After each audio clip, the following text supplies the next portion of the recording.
I em pregunto, què volen aquesta gent que truquen de matinada i et prenen tot el que tens? I em pregunto, què és el que venen a buscar? T'ho prenen tot i només tens forces per plorar. De guàrdies civils entren a l'habitació on estava dormint jo i em posen una pistola al cap. M'estan dient que jo sóc un terrorista, quan de casa meva se n'estan emportant 2 samarretes del CDR i una estelada.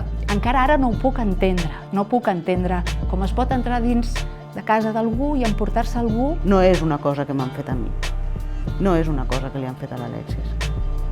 Es una cosa que ens han fet. Eso está ahí por una lucha que nos afecta a todos, pues la respuesta Tiene que ser de todos. A vosaltres, que sou a la presó, us estimem, us trobem a faltar.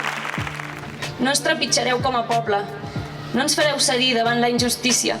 Esbotzar les portes, esbotzar la vida, no cal patir, la solidaritat és viva. Les xarxes de suport, cuidar-nos entre nosaltres, si es pot veure les nostres podem fer finits viatges. 23S, una data assenyalada, però com aquesta n'hi ha una cada temporada.